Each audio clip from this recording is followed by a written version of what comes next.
నిండు ప్రేమవందనాలండి. మనకి తెలియని వాక్యాలు ఏం లేవు. ప్రతి సంవత్సరం మనం వింటూనే ఉంటాం. ప్రతి సంవత్సరం ఇది ధ్యానం చేస్తూనే ఉంటాం. ఒకళ్ళు కాకపోతే ఒకళ్ళు తర్వాత ఒకళ్ళు ఎవరో ఒకళ్ళు దీన్ని చదువుతూనే ఉంటారు, దాని గురించి వివరిస్తూనే ఉంటారు. మనకు కొత్త ఏం కాదు. సహోదరులు ఐక్యత కలిగి ఉండాలి అనే సందర్భం రాగానే అందరికీ ఏం గుర్తొచ్చింది? ఒక లేఖనం గుర్తొచ్చింది. సహోదరులు ఐక్యత కలిగి ఉండటం ఎంత మేలు, ఎంత మనోహరం అనే వాక్యం గుర్తొచ్చింది. ఎడతెగక ప్రార్థన చేయండి అన్నప్పుడు మాత్రం చక్కగా సమయాన్ని వ్యర్థం పుచ్చుకోకుండా ఎడతెగక ప్రార్థన చేయండి అనే వాక్యం గుర్తొచ్చింది. సువార్త పంచండి అన్నప్పుడు మాత్రం దానికి ఒక లేఖనం గుర్తొచ్చింది. దేనికి తెలియని వాళ్ళు ఎవరు లేరు, కొత్తగా నేర్చుకునేది ఏం లేదు. మనం కొత్తగా నేర్చుకుంటానికి కూడా ఏం లేదు, అన్నీ తెలిసిన వాక్యాలే కదా. కాబట్టి అయ్యగారు పోయిన వారం అన్నట్లు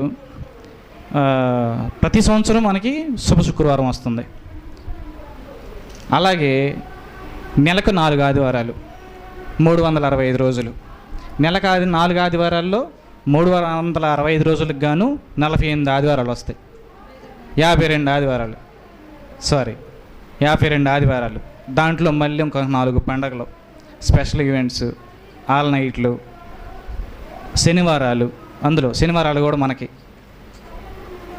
అన్నీ నేర్చుకుంటున్నాం. అయ్యగారేమో మరి 4 ఆదివారాల్లో ఏం నేర్చుకున్నారు మీరు అని చెప్పి పోయినసారి క్వశ్చన్ వేశాడు. ఈ లెక్కన 52 ఆదివారాల్లో ఎన్ని నేర్చుకోవాలి, ఒక రోజుకి ఎన్ని నేర్చుకోవాలి, శనివారం ఎన్ని నేర్చుకోవాలి, ఆల్ నైట్లకి ఎన్ని నేర్చుకోవాలి కదా. కౌంట్ చేసుకుంటూ పోతే మనం అనేకమైన విషయాలు నేర్చుకోవాలి. అలాగే నాకు ఇచ్చిన బాధ్యత ప్రకారం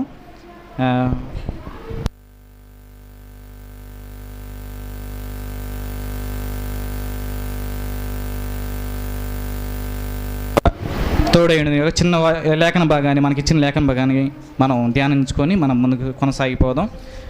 అలాగే ఇంకొకసారి చదువుదాం దీన్ని. యోహాను సువార్త 19వ అధ్యాయం 26వ వచనం. యేసు తన తల్లియు తాను ప్రేమించిన శిష్యుడును దగ్గర నిలిచి ఉండుట చూచి, అమ్మా ఇదిగో నీ కుమారుడు అని చెప్పాను.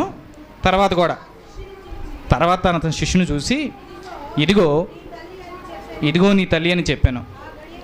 ఆ గడియ నుండి ఆ శిష్యుడు ఆమెను తన ఇంట చేర్చుకోనేను.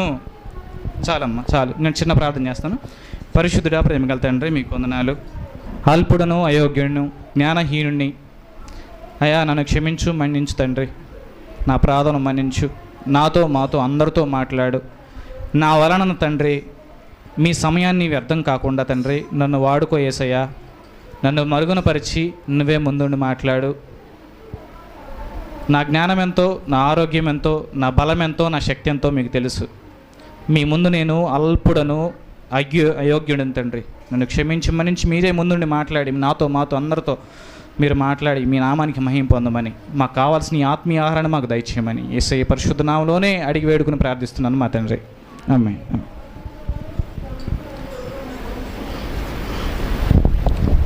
నేర్చుకుంటూ ఉంటాం అని చెప్పి మాట్లాడుతున్నా కదా. ఉపాధ్ఘాతంలో మాస్టర్ గారు కూడా చిన్నప్పుడు ఒక పద్యం చెప్పేవాడు. ఏమని చెప్పేవాడంటే, ఎలికి తోలు తెచ్చి ఏడాది ఉతికినా, ఎందాక ఉతికినా నలుపు నలుపే కానీ తెలుపు రాదు. ఎలికి తోలులాగా మనం ఉండకూడదు. ఎలికి తోలు తెచ్చి ఎందాక ఉతికినా, 52 వారాలు ఉతికినా, అన్ని శనివారాలు ఉతికినా, 52 శనివారాలు ఉతికినా, ఎన్ని శుక్రవారాలు ఉతికినా నలుపు నలుపే కానీ తెలుపు రాదు. అలాగే వేమన పద్యాల్లో కూడా ఒక వేమన పద్యం ఉంది. అదేంటంటే మీతో దాని విషయం నేను పంచుకుంటాను.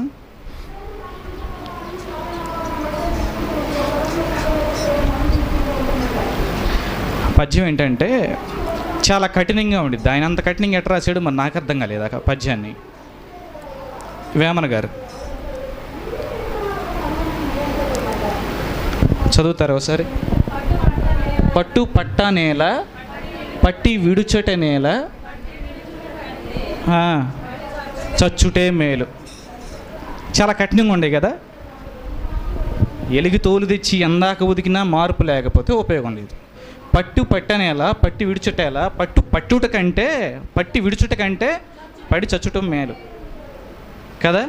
క్రైస్తవ్యం ఇంత కఠినంగా ఉంటేనే అది క్రైస్తవ్యం, లేదంటే లేదు. అయితే మన అంత కఠినత్వంలో కూడా యేసు ప్రభు వారు యోహాను గారిని సెలెక్ట్ చేసుకున్నాడు. యోహాను చేపలు పట్టే అతను. ఆయన్ని సముద్రం దగ్గర చూశాడు.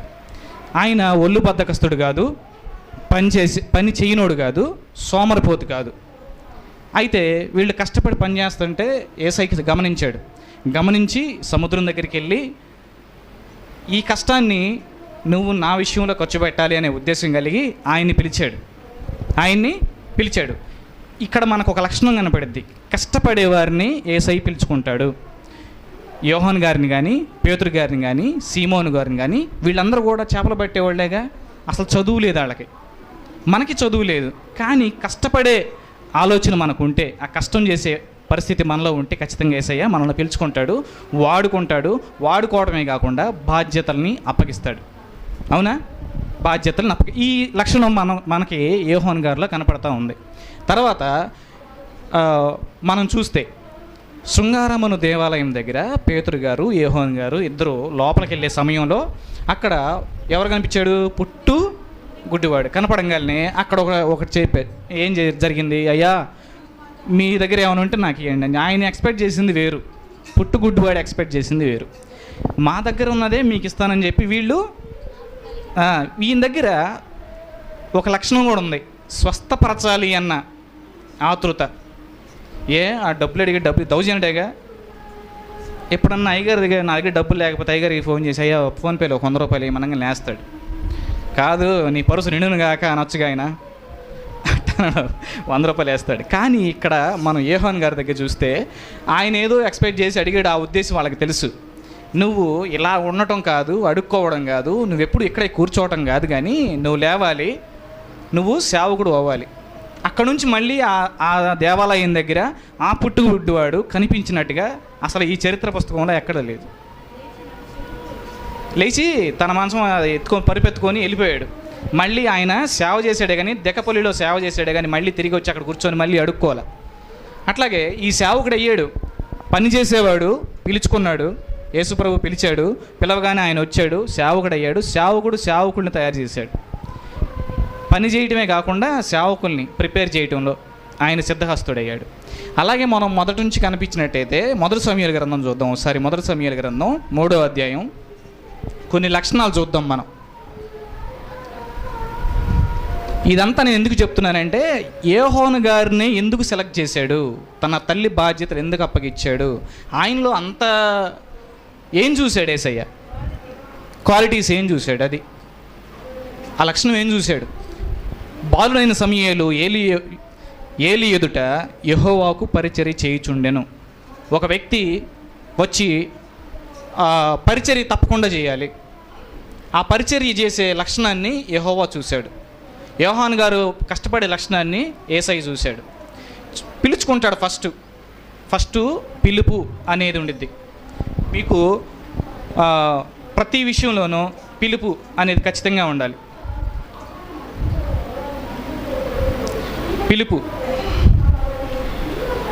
ఫస్ట్ యేసయ్య ఏం చేస్తాడంటే ఫస్ట్ పిలుచుకుంటాడు, తర్వాత నియమించుకుంటాడు.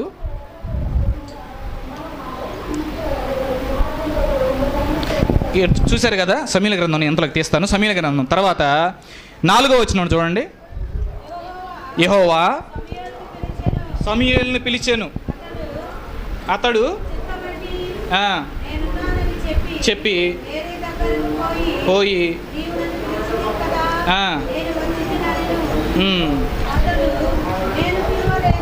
చాలక్క. ఇప్పుడు గమనించారా? ఫస్ట్ ఒక వ్యక్తిలో ఉండాల్సిన లక్షణం ఏంటంటే ఫస్ట్ పై మాట ఏముంది? మారు మనసు పొందాలి. ముందు మందిరంలోకి రావాలి. మందిరంలోకి వచ్చిన తర్వాత నెక్స్ట్ స్టెప్ ఏంటంటే బాప్తిస్మం. ఒకసారి చూడండి మత్తయి సువార్త 28వ అధ్యాయము 18-19 వచనాలు చూడండి. యేసయ్య ఏం చెప్పాడు? అయితే యేసు వారి యొద్దకు వచ్చి పరలోకమందును భూమి మీదను మీరు వెళ్ళి శిష్యులుగా చేయండి. ఫస్ట్ అక్కడ ఫస్ట్ ఏం చేయమన్నాడు? సమస్త జనులు శిష్యులుగా చేయండి అన్నాడు. అవునా? ఇప్పుడు యేసయ్య కూడా వచ్చి ఏం చేశాడు? ఫస్ట్ శిష్యుల్ని ఏర్పాటు చెప్పుకున్నాడు. సేవకుడు కూడా ఏం చేయాలంటే ఫస్ట్ శిష్యుల్ని ఏర్పాటు చేయాలి. శిష్యుల్ని చేసి, శిష్యులు అవ్వాలంటే మారు మనసు పొందాలి, బాప్తిసం పొందాలి, తర్వాత పరిచర్య చేయాలి, పరిచర్యకి నియమించబడాలి. తర్వాత మారు మనసుకు తగిన ఫలం అంటే అదే పరిచర్యే. నువ్వు మారు మనసు పొందావంటే గుర్తేంది? ఒకవేళ ఎవరో బాప్తిసం పొందిన వ్యక్తి ఉన్నాడు, అయ్యా నువ్వు మారు మనసు ఎప్పుడు పొందావంటే ఏం చెప్తారు? సరే, మీరు పలానా తారీఖు, పలానా సమయంలో, పలానా గడిలో నేను మారు మనసు పొందానని మీకు గుర్తుందా? ఏ క్షణంలో, ఏ సమయంలో, ఏ రోజు మారు మనసు ఎప్పుడు కలిగింది? యేసు ప్రభు నిజమైన దేవుడు అని ఎప్పుడు నమ్మారు?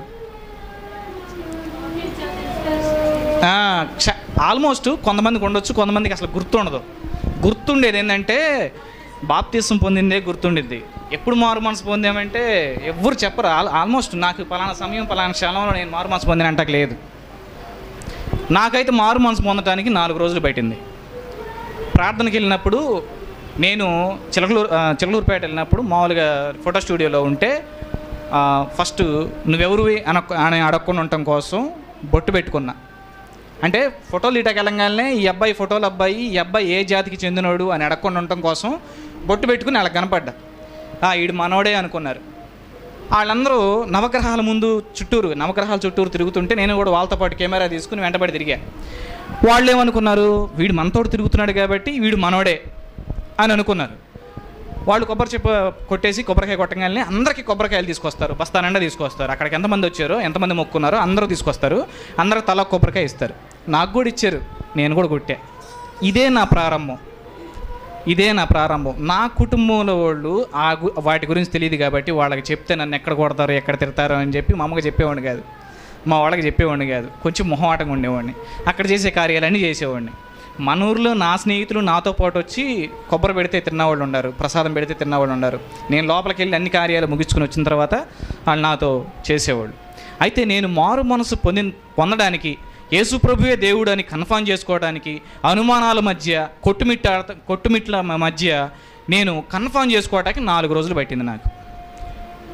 షాలేం రాజు రుద్ది 4 వారాలు నాకు చెబితే బాధలు పడి ఇదే కన్ఫర్మా, అది నిజమా అని చెప్పి కన్ఫర్మ్ చేసుకోవటానికి 4 వారాలు పట్టింది. 5వ వారంలో నేను రక్షణ తీసుకున్న, బాప్తిసం పొందా. అయితే నాకు మారు మనసు ఎప్పుడు కలిగింది? 4 రోజులు కూడా మారు మనసు పడతానే ఉండా, నేను కన్ఫర్మ్ చేసుకుంటానే ఉండా. నేను అది మారు మనసు పొందిన సమయం ఎవరికి తెలియదు. అయితే బాప్తిసం పొందిన సమయమే తెలిసిద్ది. తర్వాత ఏం చేయాలి? బాప్తిసం పొందాలి, మారు మనసుకు తగిన ఫలము ఫలించాలి. ఇది ఒక మెట్టు. తర్వాత పిలుపు.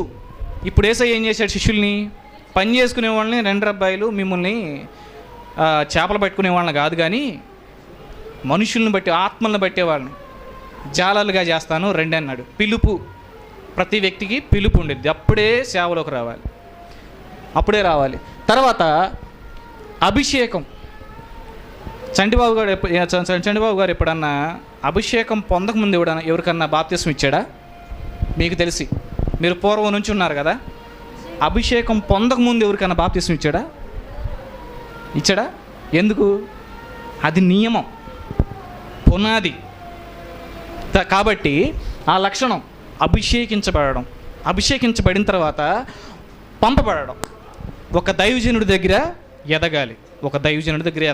ఆయన నేర్పిస్తాడు. ఆయన ఎలా వెళ్తున్నాడు, ప్రజల్లోకి ఎలా వెళ్తున్నాడు, వాళ్ళకి సువార్త ఎలా చెప్తున్నాడు, అక్కడ సంఘం ఎలా కడుతున్నాడు, మీటింగ్స్ ఎలా పెడుతున్నాడు, ఎంత ఖర్చు అవుతుంది, ఎంత బయటికి వెళ్తుంది, ఎవరెవరిని మీటింగ్స్లోకి ఆత్మ సంబంధమైన దైవజనుల్ని ఎవరు తీసుకొస్తున్నాడు, ఇవన్నీ కూడా ఒక దైవజనుడు ఏం చేస్తాడంటే నేర్చుకుంటాడు. ఒక దైవజనుడి దగ్గర నేర్చుకుంటాడు. దీన్ని శిష్యరికం అంటారు. నా దగ్గర కారు నేర్చుకుంటాకు వచ్చారనుకోండి, కారు పూర్తిగా నేర్చుకుని ఇక వీడు పర్లేదు అనుకున్నప్పుడు పంపిస్తానా, ఇప్పుడు పంపితే అప్పుడు పంపిస్తానా తాళం ఇచ్చి? కంప్లీట్గా నేర్చుకొని వీడు కారు తోలగలడో అనుకున్నప్పుడు మాత్రమే పంపిస్తా, అంతకుముందు పంపిను. అలాగే దైవజనుడు కూడా శిష్యుణ్ణి ఇతను ఎలగలడో, ఇక సేవ చేయగలడో, ఆ సేవ చేసే సత్తా ఇతనికి వచ్చింది, ఎక్కడ బ్రేక్ వేయాలి, ఎక్కడ స్పీడ్ పెంచాలి, ఎక్కడ ఏం మాట్లాడాలి, ఇతనికి అర్థమైంది అనుకున్నప్పుడే పంపిస్తాడు. ఇదొక మెట్టు. అర్థమైందా? యోహాను గారికి ఇవన్నీ లక్షణాలు ఆయన యేసుప్రభు చూశాడు. తర్వాత వెళ్ళిపోయిన తర్వాత కూడా యేసుప్రభు నడవడికలు నడవడం. లాస్ట్ మాట విన్నారా? యాజకుడు నడిపింపులో ఐక్యత కలిగి నడవడం. సేవ సిద్ధపడ్డాడు, సేవకుడు అయ్యాడు, బయటికి వెళ్ళాడు. వెళ్ళినాక కూడా సేవకుడితో కనెక్ట్ అయ్యి ఉంటాం.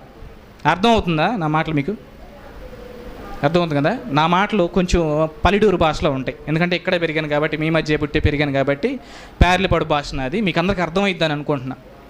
కాబట్టి ఈ లక్షణాలన్నీ కూడా యోహాను గారిలో చూశాడు. స్వస్థతపరిచాడు, పుట్టుగుడ్డి వాడిని స్వస్థపరిచాడు, పనిచేసే లక్షణం ఉంది. అలాగే ఇట్లాంటి లక్షణాలను చూసి సమూయేలు గారు కూడా, ఇక్కడ మనం చదువుకున్నప్పుడు సమూయేలు గారు కూడా పరిచర్య చేయటం స్టార్ట్ చేశాడు. ఏపోదు ధరించి యెహోవా సన్నిధిలో పరిచర్య చేస్తున్నాడు. ఇదొక లక్షణం. సమూయేలు గారిని పిలిచాడా? తర్వాత మోషేని పిలిచాడా? ఏలి అని పిలిచాడా? యెహోషువని పిలిచాడా? ఇది పాత నిబంధనలో. కొత్త నిబంధనలో యేసుప్రభు వాళ్ళందరినీ పిలిచాడు. పిలుపు అనేది మొదటి లక్షణం. అట్లాగే పనోళ్ళని పిలవటం అనేది రెండవ లక్షణం. పనిచేయనోళ్ళని, సోమరపోతోళ్ళని వాళ్ళని యేసుప్రభు పిలవడు. అట్లాగే ఈ లక్షణాలన్నీ యోహానులో చూశాడు. నా తల్లిని ఇతను చూసుకుంటాడా లేదా? ఈ రోజుల్లో పరిస్థితులు ఎలా ఉన్నాయంటే,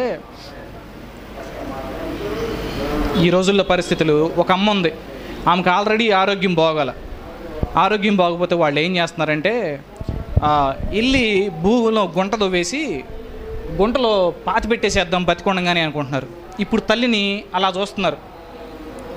అనాథ శరణాలయాలు, ఆమెకు ఆరోగ్యం ఆల్రెడీ బాగోల, కాళ్ళు పడిపోయినాయి, చేతులు పడిపోయినాయి, వాళ్ళ తల్లే.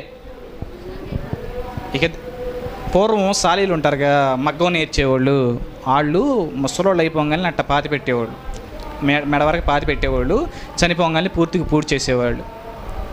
అర్థమైందా? తల్లుల కోసం, అమ్మల కోసం ఈ రోజుల్లో ఏం జరుగుతున్నాయి అంటే అనాథ శరణాలయాలు, వృద్ధాశ్రమాలు ఇవి జరుగుతున్నాయి.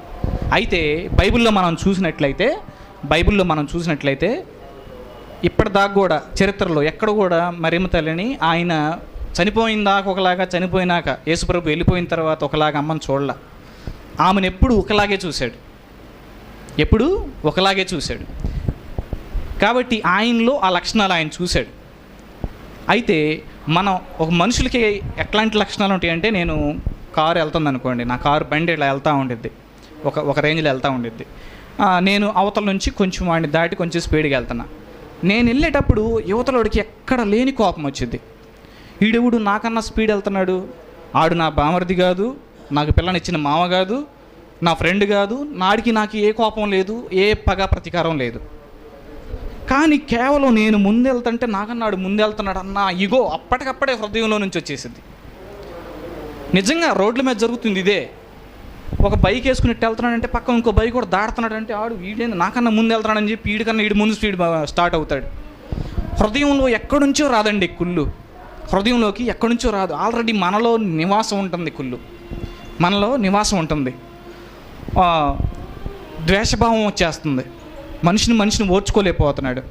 ఇప్పుడు ప్రవీణ్ పగడాల్ గారు ఏం చేశారు, 1815 నుంచి కూడా ఈ దేశంలో ఏం జరుగుతుంది, ఈ దేశంలో బాల్య వివాహాల గురించి, సతీ సహగమనం గురించి, ఆడవాళ్ళు చదువుకోకూడదని, ఆడవాళ్ళు పై వస్త్రం ధరించకూడదని, బిడ్డకు పాలిచ్చే వృక్షజాలు అవి ఎక్కువగా బరువుగా ఉంటే ఎంత బరువు ఉందో అంత బరువుకి బిల్లు కట్టాలని, ఈ చరిత్ర అంతా చదువుకోకుండా బ్యాంకులకు వెళ్లకుండా మూతికి ముంత కట్టుకోవాలని, ముడ్డికి చీపురు కట్టుకోవాలని, ఇంత వివక్ష జరుగుతుంది ఈ భారతదేశంలో అని ఒక ఫైల్ తయారు చేశాడు. ఫైల్ తయారు చేసిన తర్వాత ఇప్పుడు 9 రాష్ట్రాల్లో యాంటీ క్రిస్టియన్ అంటే ఒక క్రిస్టియన్ అవటానికి లేదు, మత మార్పిడి జరగటానికి లేదు, కన్వర్షన్ బిల్లు జరిగింది. ఈ కన్వర్షన్ బిల్లు ఆగాలి అనే ఉద్దేశంతో కోర్టులో కేసేసాడు. అది 16వ తారీఖున హీరింగ్ జరిగింది. అయితే ఒకవేళ ఇవన్నీ సేకరించిన ఆయన, ఈ కోర్టు ఈ అన్నీ బలంగా ఉన్నాయి, దీన్ని సేకరించిన ఆయన అప్లై చేస్తే ఈయన గెలుస్తాడు. ఇప్పటిదాకా జరిగిందంతా ఆగిపోయింది. ఇప్పటిదాకా వాళ్ళు ఏం జరిగించారంటే 9 రాష్ట్రాల్లో 820 మంది సేవకుల్ని జైల్లో వేశారు. ఇప్పుడు జైల్లో ఉన్నారు. ఎందుకంటే నేను బాప్తీసం తీసుకున్నాను అనుకో, నన్ను పట్టుకొని నా చేత కేసు పెట్టిస్తారు. నాకు ఇష్టం లేకుండా బాప్తీసం ఇచ్చాడు నాకు అని చెప్పి కేసు పెట్టిస్తారు. ఆయన తీసుకుని లోపలేస్తారు. అట్లా 820 మంది సేవకులు ఉన్నారు. అందులో మనకు తెలిసిన సేవకులు లేకపోవడాన్ని బట్టి దేవునికి స్తోత్రం. అది మన దాకా రాలేదు అని సంతోషపడడం కాదు, కానీ బాధపడాలి. మన దాకా వచ్చింది రేపు. మరి మీరే పాడుతున్నారుగా, రమ్ము రమ్ము యేసునాథలో వేగమరా రమ్ము అని. ఆయన వస్తే ఏం జరుగుతాయి? వాక్యమే కరువగును అని మీరే పాడుతున్నారు. వాస్తవాలే జరుగుతున్నాయి కాబట్టి అవి జరుగుతాయి. అయితే వీటన్నిటి జరగకూడదని చెప్పి ఆయన బిల్లు వేశారు. దీని మీద కుళ్ళు ఏంటంటే ఇది జరగకూడదని ఆయన చంపేశారు. కుళ్ళు హృదయం ఎక్కడి నుంచి వచ్చింది? హృదయం నుంచి మనకు వచ్చేసింది కుళ్ళు. కాబట్టి సమయం అయిపోతుంది. నాకు ఇచ్చిన సమయాన్ని బట్టి నేను ముందుకెళ్ళి ముగిచ్చేస్తాను. కాబట్టి మనలో మారు మనసు లేకుండా ఎన్నాళ్ళైనా ఎన్ని వారాలు విన్నా యోహాను గారికి ఇచ్చిన బాధ్యత మనకి రావాలంటే, మనం కూడా పరిచర్య చేయాలంటే, మనం కూడా మారు మనసు పొందాలి, మనం కూడా బాధ్యతలు స్వీకరించాలంటే మనకు ముందు ఫస్ట్ ఆఫ్ ఆల్ మనలో మారు మనసు ఉండాలి. అవునా కదా? మారు మనసు ఉండాలి. ఇప్పుడన్నా అన్ని లేఖనాలు చదువుతూ ఉంటారు మీరు. ఇదిగో లేఖనం టకటక ఈ లేఖనాలు చదివేసేసి ముగించేస్తాను నేను. ఇక్కడేముంది? కీడు చేయవాలని నీ నోరు తెరుచుచున్నావు, నీ నాలుక కపటము కల్పించుతున్నది. కల్పించుట అంటే లేని దాన్ని వినయ్ ఉదాహరణకి వినయ్ మీద చాలా రోమర్లు ఉన్నాయి. యేసు ప్రభు చదివేడికి అమ్మ ఇందాక అది కంప్లీట్ చేయమ్మా. మత్తయి సువార్త 28వ అధ్యాయం 19 నుంచి చదువు. కాబట్టి మీరు వెళ్ళి, ఇదేగా ఎవరు చెప్పారు? అది ఎవరు మాట్లాడుతున్నారు ఆ మాటలో? యేసయ్య మాట్లాడుతున్నారు. నేను మాట్లాడతా, నేను రాయిలా దీనిలో. అవునా? ఒక కపట హృదయం ఉండబట్టి ఒక మాట 2 విధాలుగా అర్థమైద్ది. అర్థమైందా? ఒక మాట 2 విధాలుగా అర్థమైద్ది. చదువయ్యా. కాబట్టి మీరు వెళ్ళి సమస్త జనులను శిష్యులుగా చేయండి, తండ్రి యొక్కయు కుమారుని యొక్కయు పరిశుద్ధాత్మ యొక్కయు నామములోనికి ఇచ్చుచు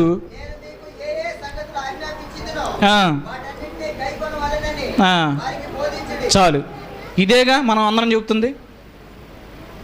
అది వినయ్ చెప్తే ఒకట, చంటి చెబితే ఒకట, చంటిబాబు గారు చెప్తే ఒకట, షాలేం రాజు గారు చెప్తే ఒకట. మేము ముగ్గురం ఎక్కడి నుంచి తీసుకున్నాం? బైబిల్ నుంచి. అది ఎవరు మాట్లాడారు అంటే వ్యక్తి మీద ఒక అభిప్రాయం ఉండటం బట్టి ఆ వ్యక్తి మీదకి ద్వేషం వచ్చి వాక్యాన్ని అంగీకరించలేకపోతున్నాం మనం. అర్థమైంది ఈ మాట? వ్యక్తి మీద ఒక అభిప్రాయం ఉంది, ఆ అభిప్రాయం ఉన్న వ్యక్తి ఏది చెప్పినా చెడుగానే కనపడుద్ది. అర్థమైందా? నేను ఒక మాట చెప్తా మీకు సరదాగా, ఏమనుకోవద్దు. చంటి పరలోకం తీసుకెళ్ళాడు, ఇదొక మాట. చంటి పరలోకం తీసుకెళ్తాడు. 2 మాటలు చెప్పా, తీసుకెళ్ళాడు, తీసుకెళ్తాడు. ఏది కరెక్టు? చంటిబాబు గారు పరలోకం తీసుకెళ్తాడు, చంటిబాబు గారు పరలోకం తీసుకెళ్ళాడు. వాక్యం చెప్పి బోధించి మారు మనసు ఇచ్చి మారు మనసు వచ్చేలాగా చేసి ఆయన కష్టం ఆయన చేసి పరలోకం తీసుకెళ్తాడు. ఆయన ఒక సాధనం. కర్లపాలెం వెళ్ళడానికి మనం ఆటో ఎక్కెళ్తాం, అది ఒక సాధనం. అట్లాగే ఆయన్నే సాధనంగా వాడుకుంటున్నాడు. చంటి పరలోకం తీసుకెళ్ళాడు. ఇది ఎలా? ఆయన బలవల ఆయనకి అది కారణం కాదు, ఇది ఇంకో కోణం. 2 కోణాలు, ఒకే మాట 2 కోణాలు. అర్థం చేసుకునే దాన్ని బట్టి ఉంటుంది కదా. అయితే మనకు రావాల్సిన మారు మనసు చాలా ఉంది. 52 వారాలు, 52 శనివారాలు, 2 శుక్రవారాలు, 2 క్రిస్మస్ పండుగలు, 2 ఈస్టర్ పండుగలు కదా. ఎక్కడ మన మారు మనసు ఎక్కడ మనకి వచ్చింది? వచ్చిందా? తిమోతికి రాసిన పత్రిక చూడండి. తిమోతికి రాసిన పత్రిక 3వ అధ్యాయము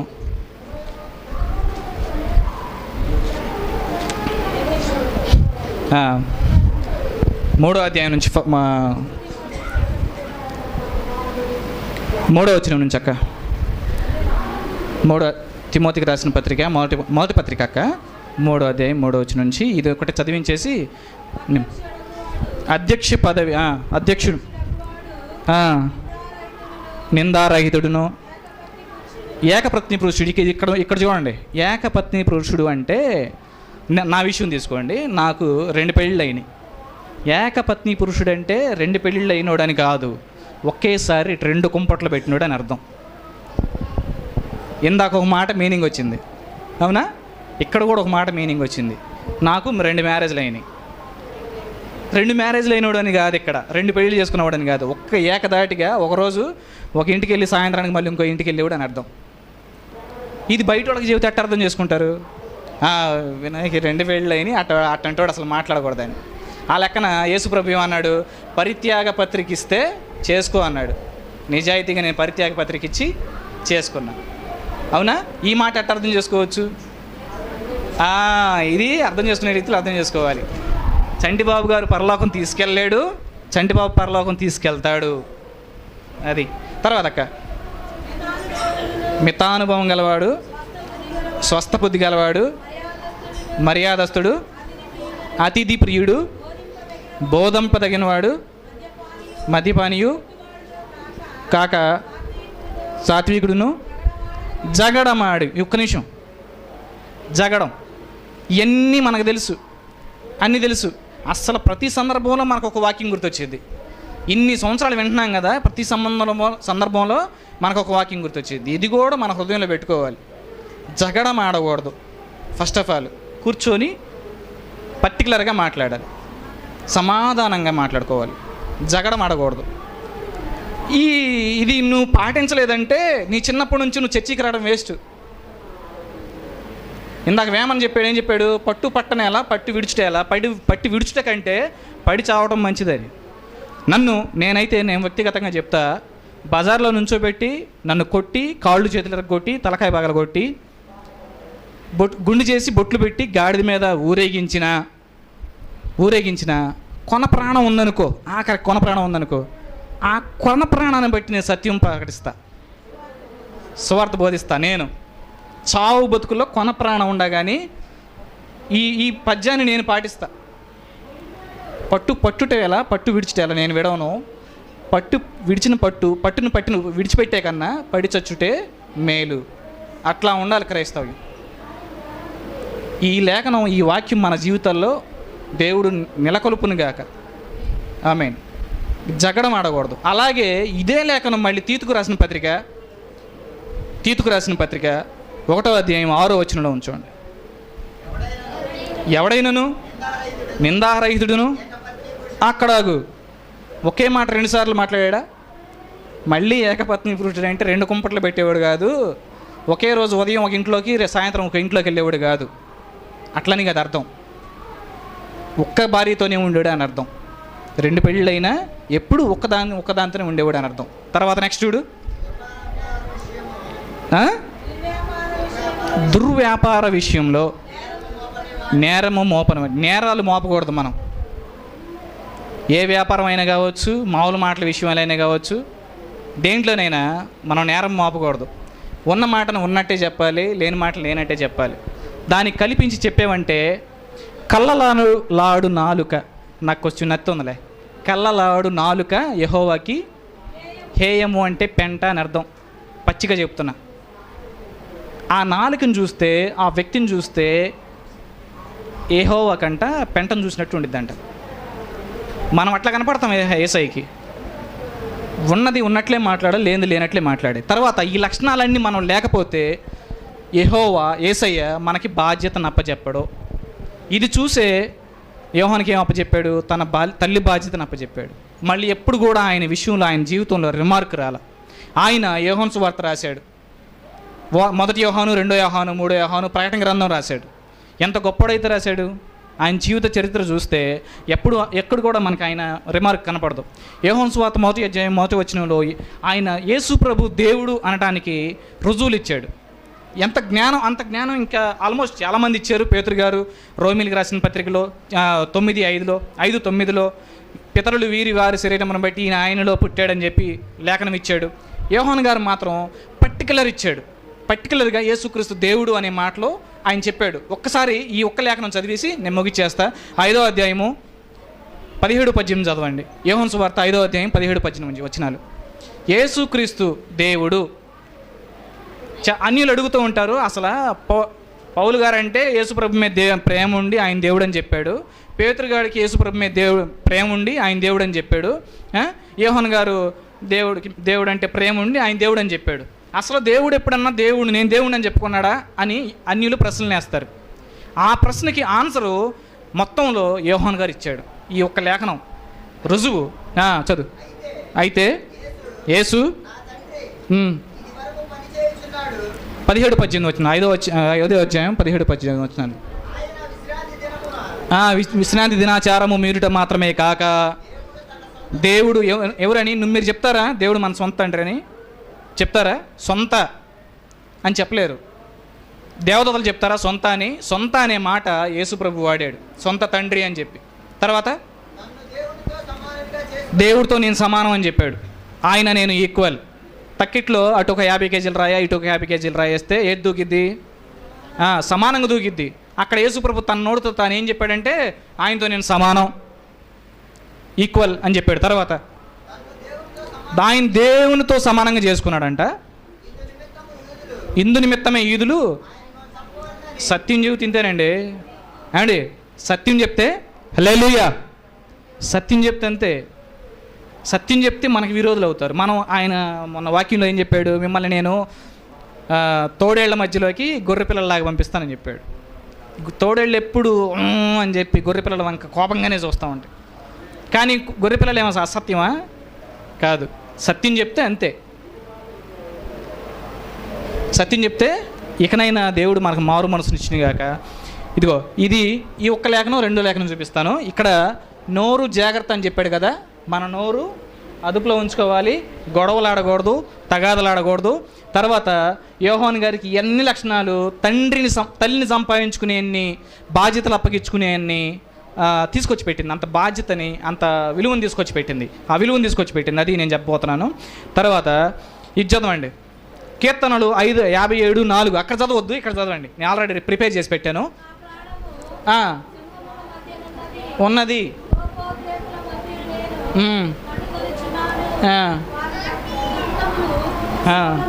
సోలములు వాడిగల కత్తి. నాలుక జాగ్రత్తగా లేకపోతే అది కత్తి అంట. జీవితాలు నాశనం చేసిద్ది, ప్రాణాలు తీసేసిద్ది. జీవితాలు నాశనం చేసేసిద్ది, ప్రాణాలు తీసేసి సోదరుల మధ్య ఐక్యతని. తర్వాత ఇది కీర్తనలు 64:8 ఉంది. వారు కూలెదరు, వారు కూలుటకు వారి నాలుకే కారణం. చాలా అసలు మ్యాటర్ చాలు, వారి నాలుకే కారణం. తర్వాత కీర్తనలు 73:9 ఏముంది? ఆకాశము తట్టు వారు ముఖమెత్తుదురు, వారి నాలుక భూ సంచారం చేసిద్ది. భూ సంచారం అంటే అది సంచరిస్తూ ఉండిద్ది, అంతే, తిరగతా ఉండిద్ది. తర్వాత కీర్తనలు 52:2 మోసం చేయువాడా వాడిగల మంగళ కత్తివలే నీ నాలుక నాశనము చేయును ఉద్దేశిస్తున్నది. వాడిగల మంగళ కత్తి పేక్ కోసిన దిగిపోద్ది, చాలా స్మూత్గా ఉంటుంది. నీ నాలుక నాశనం చేయడానికి ఉద్దేశించింది కదా. ఇది ఒక్కటి చదవండి అయిపోయింది. యాకోబు చేనేరడు,